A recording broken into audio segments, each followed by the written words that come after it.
Alright, so we have a fun fight for sure. Short notice replacement Julian Erosa taking on Charles Jourdain. Julian Erosa is coming in with a 4-inch height advantage and a 5.5-inch reach advantage. He is on short notice, but he always comes in pretty good shape, and he's generally able to push at very good pace, whether it's on short notice or a full camp.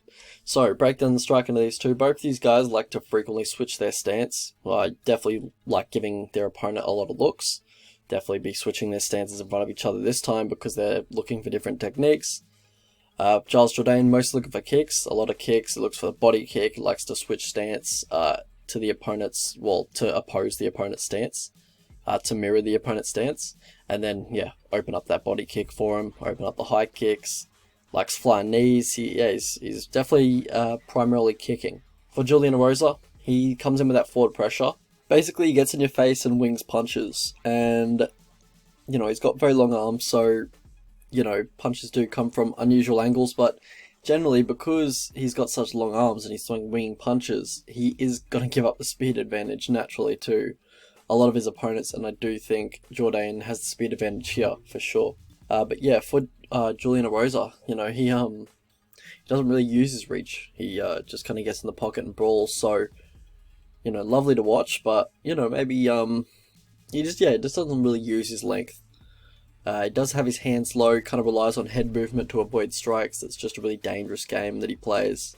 For Jourdain, he wings his punches as well, and because of that, he will frequently overextend on his punches. Could potentially, open up some takedown opportunities for Julian Erosa.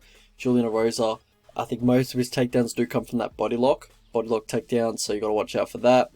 I think he has a pretty underrated submission game. He's dangerous from all types of grappling positions, especially in scrambles. Looks for the DAS when the opponent's on all fours. Very opportunistic with submissions and scrambles. For Jourdain, he's mostly looking to keep it on the feet. When he does get taken down, he does have pretty good get-ups. Keeps everything nice and tight, nice technical get-ups. How these guys win fights, so for Jourdain, he's very, I think his athleticism helps him a lot. He's durable. Good volume for Juicy J. For Charles Jourdain, how he loses is when he's getting taken down and controlled, or just neutralized in grappling situations.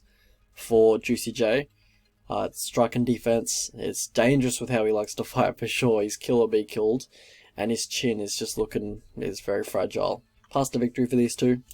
If you're Juicy J, you got to be on the front foot and trying to keep him behind the two octagon lines. Use your length. Jabs, teeps, not something he generally does, likes to get in the pocket and brawl.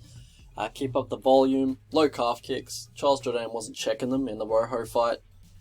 For Charles Jourdain, on the feet, look to match his volume. I believe you do have the conditioning to do so. Sit down on your punches if they are landing, especially the counter two. Like, if he's going to be throwing those naked low kicks or the naked kicks in range, like he was doing in the Choi fight, just sit down on a straight right, and that's, how Choi put him out, basically. For Erosa, mix in takedowns, look for submissions and scrambles for sure.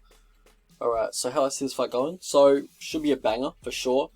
The thing about Jourdain is he's a very exciting fighter to watch, but his style doesn't necessarily win him too many minutes. Like, he's mostly on the back foot, pretty much gets kept outside the two octagon lines fairly easily.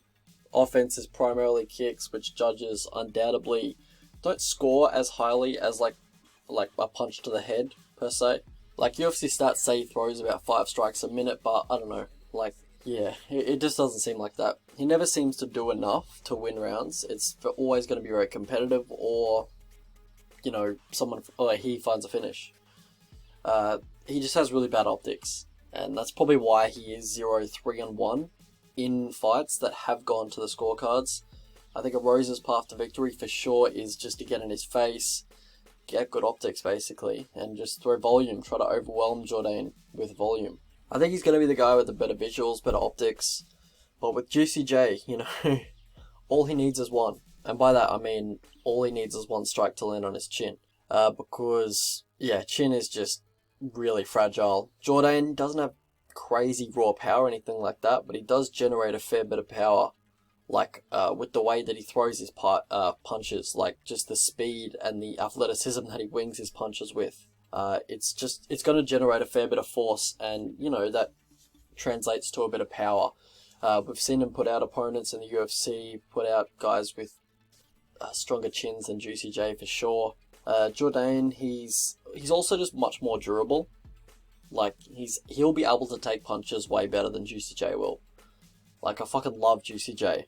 He's the epitome of kill or be killed, but man, his chin is just an off button. His chin is just an off button at this point. He's got such a small margin for error when he fights. But he fights like he is the best chin in the world. So, you know, I love that, but it's just very dangerous. I think Jourdain will catch him sooner or later, but the fight will probably be extremely competitive up until that point. Alright, so if you guys could like the video, that would be awesome. Prediction is Jourdain by TKO, round 1. Bets I'm looking at, let's have a look. Probably the value is probably on Juicy J, honestly.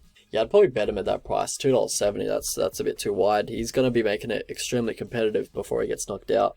Yeah, Jourdain wins, but they're hip to it. Yeah, they're hip to Juicy J's chin. But yeah, what else? That's no good either. Juicy J decision, $6.50. That's a little bit wide.